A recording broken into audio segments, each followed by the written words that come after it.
PIMCO has been quietly beating the market and doing a version of the famous Hedgefundie Adventure for years with their mutual fund PSLDX. In this video, I review it and will check out its components, historical performance, replication options, and where to buy it. To talk about PSLDX, let's first briefly talk about the famous Hedgefundie Adventure. Ironically, you're probably more likely to have heard about the latter than the former. If you're not familiar with the strategy, I've got a separate video on it here. Basically, it takes a traditionally pretty conservative asset allocation of 55-45 stocks to long treasury bonds and levers it up 3x via the fund's UPRO and TMF. A guy with the username Hedgefundie proposed the strategy on the Bogleheads forum, and it took the internet by storm, which has been cool to see. But the idea is not really new. PIMCO was already beating the market by doing something similar for over a decade before Hedgefundie came along and made his now famous post on the Bogleheads forum in early 2019. Their mutual fund PSLDX is roughly 50-50 stocks bonds levered up 2x for effective 100-100 exposure. And as is the PIMCO way, they're active on the bond side, with the stock side being linked to the S&P 500 via derivatives. PIMCO call it the StocksPLUS Long Duration Fund. It hasn't gotten much attention from retail investors because it is an institutional fund. The fund has nearly $1 billion in assets. Hedgefundie himself described PSLDX as a strategy that delivers 2 times the performance of the S&P in good times, but matches the S&P in bad times. PSLDX launched in late 2007. I'm glad it didn't end up getting shut down after having to weather the global financial crisis of 2008 soon thereafter. PIMCO maintained that the fund offers the combined benefit of PIMCO's 40 years of active bond management and 2 decades of passive index-linked investment expertise, and that the fund can serve as a strong core equity choice in an overall portfolio, complementing both fixed income holdings and traditional equity investments. So basically, we've got a real-world proof of concept of the Hedgefundie strategy that's been going on since 2007. Whereas the Hedgefundie strategy is 165-135 and NTSX is 90-60, PSLDX sits somewhere in the middle around 100-100. Also note that NTSX uses intermediate bonds while the Hedgefundie strategy and PSLDX use long bonds. HFEA and NTSX only use treasury bonds, but PSLDX's managers are buying a cauldron of US and foreign government and corporate debt securities. So while these 3 strategies are similar, they're also pretty different. After the fee for PSLDX used to be above 1%, as of August 2021, it was adjusted down to 0.59%, compared to 0.99% for the Hedgefundie strategy and 0.20% for NTSX at the time of this video. Note that PSLDX would be terribly tax inefficient and should only be held in tax-advantaged space. It pays sizable quarterly dividends and annual capital gains distributions. Its turnover is also nearly 200%. Seriously,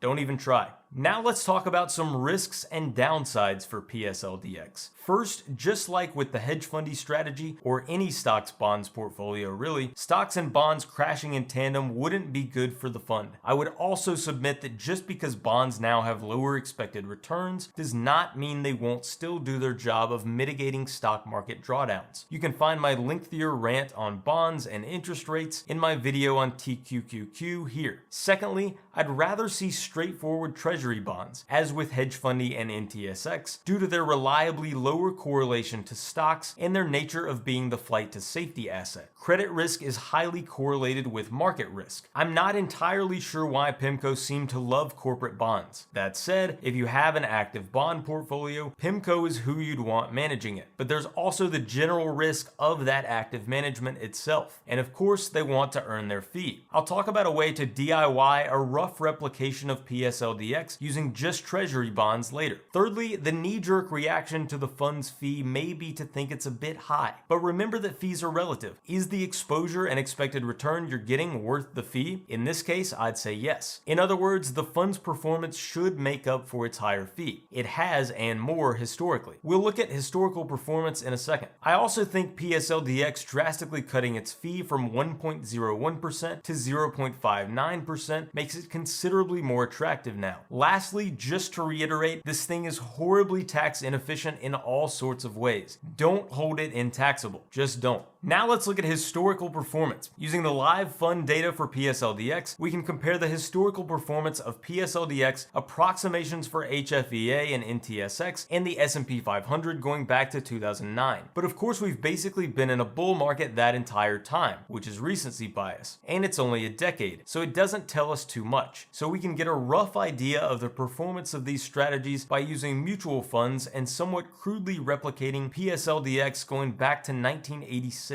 So as we'd expect, HFEA won out on total return, but note how Sharpe ratios, a measure of risk-adjusted return, are nearly identical for the Hedgefundie strategy and PSLDX. This makes sense. Both are using basically the same assets. One is just levering up more. Because of this, HFEA exhibited much greater volatility and a larger max drawdown during the time period. As usual, diversification is our friend when we layer on leverage. Also notice how PSLDX, NTSX, and the S&P 500 all had pretty similar risk metrics, but the two funds beat the index on CAGR. Remember, we've also been in a bond bull market during this time since about 1982. With bond yields where they are at the time of this video, the future may look different. We can roughly replicate PSLDX's strategy while conveniently utilizing only treasuries on the bond side with leveraged ETFs via UPRO, which is 3x the S&P 500 at 33%, and EDV, the Vanguard Extended Duration Treasury ETF, at 67%. You'd probably want to rebalance it quarterly. I've created that pie for those using M1 Finance if you're interested. I'll provide a link to it in the description below. But also note this is very nearly just a 2x version of the Hedgefundie strategy. Of course, one of the primary attractions of PSLDX is the ability to set it and forget it, as PIMCO are handling all the logistics for you. So a DIY replication may not be worthwhile for the investor who wants to be completely hands-off. I think PSLDX is a good solution for someone who wants to implement a milder version of the Hedgefundie strategy while being completely hands-off, truly set and forget. You would quite literally be letting the pros handle it. You're just paying that relatively high fee for that convenience. But the fee is about the same as the leveraged funds it would require to get the same exposure. That fee is also decreased as of August 2021 from 1.01% to 0.59%. Now we come to the topic of where to buy PSLDX. This is probably the section people are most interested in, because this thing has historically been somewhat hard to buy if you're a DIY retail investor. After all, it's supposed to be for institutional investors. That said, the various brokers' requirements seem to have decreased in recent years. I've personally got PSLDX in an IRA at Ally.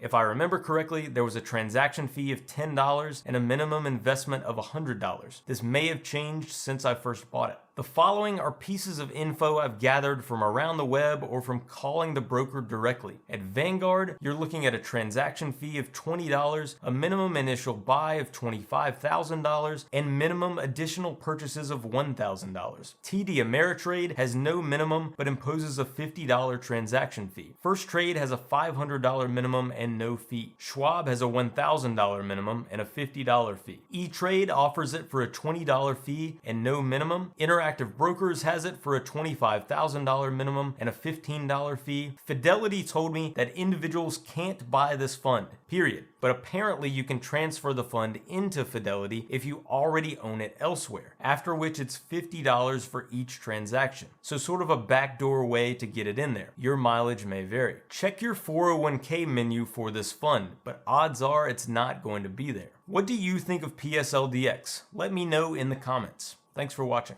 Some of the links below are referral links at no additional cost to you. If you choose to make a purchase or sign up for a service, after clicking through those links, I may receive a small commission. This allows me to continue producing high quality content on this channel and pays for the occasional cup of coffee. I have first-hand experience with every product or service I recommend, and I recommend them because I genuinely believe they are useful.